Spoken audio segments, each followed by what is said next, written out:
past few days have hopefully shed some light on the summer season. The markets say it's different this time around, and as investors, you seem prepared to look past seasonal data. Tim Bond spoke about how he believes there is strength in the Japanese rally, even though it has been infamously hard for wealth managers to read. What about Japan, Japanese QE? First off, is it going to work? And the answer is resounding yes. We have evidence that it's already working at an earlier stage than one would have expected, in fact. The trade from where we are now on the Nikkei to 18,000 should be a relatively straight line. So we continue to see lots of value in Japanese equities, and I've got between 25 and 30% of the book net in single Japanese stocks. Listening to Tim's point of view on quantitative easing and so forth means that it's on the road to recovery. After such a rise, so do you put more money in or not? That's a difficult one. I think I'm more likely to leave things as they are rather than increase my weighting to Japanese equities at the moment. I think there's still plenty of upside potential to shoot for in Japan, and certainly as far as my portfolios are concerned, I've been sort of increasing the exposure there because I like the story, and I think they're taking bold steps, something which they probably ought to do in Europe. Tim Bond also spoke about signs that monetary conditions and fiscal policies are improving in the Eurozone. However, this was in opposition to John Halsman, who thinks that Europe is a disaster. According to him, the UK and David Cameron in particular want to be less Europe, whilst Germany wants more regulation and more Europe. Is this something that we should still be a part of? The southern countries can leave the euro, devalue, do structural reform. That part they always leave out, the structural reform part. They'd have to do that, but they'd have the cushion of devaluation to do that. I think that the EU is the most interesting analytical thing out there. The one thing we can be sure of is the structure in 5 years will not be the structure that it is now. Either the Germans will fork over the money and agree to an 8 to 9% transfer per year forever, and you'll have a much more confederal Europe, or they won't, in which case the thing will unspool with probably a northern euro kind of holding together and individual smaller countries going their own way and an awful lot of recrimination. I'd have to say negatively, if I were a betting man, I'd assume the latter, and that we're going to have an awful lot of damage control to deal with in Europe.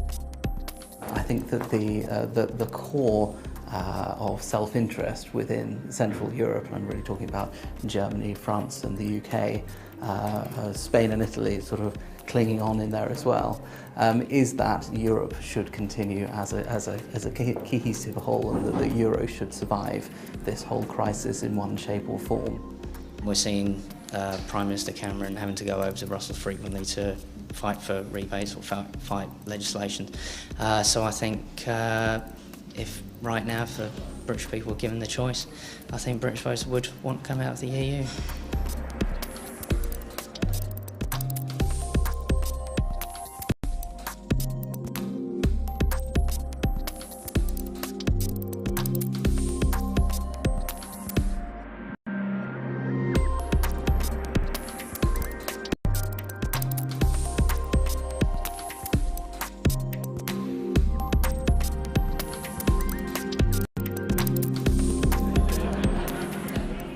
Obviously, the UK is divided. Scotland, England, Northern Ireland, Wales.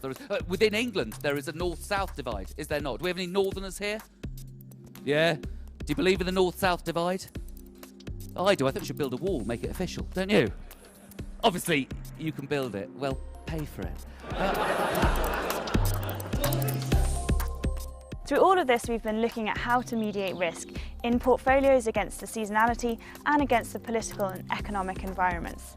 Professor Spiegelhalter, or Dr. Risk, looks at risk beyond probability and statistics.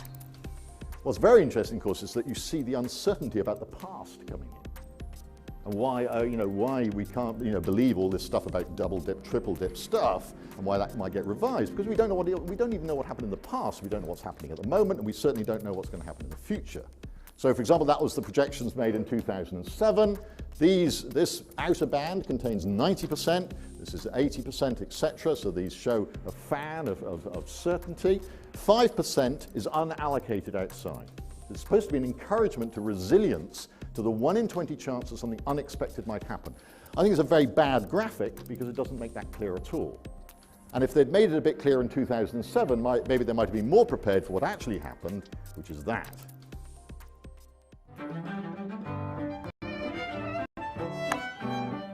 As we approach the summer months, we hope that the past 2 days have provided some guidance in the summer uncertainty.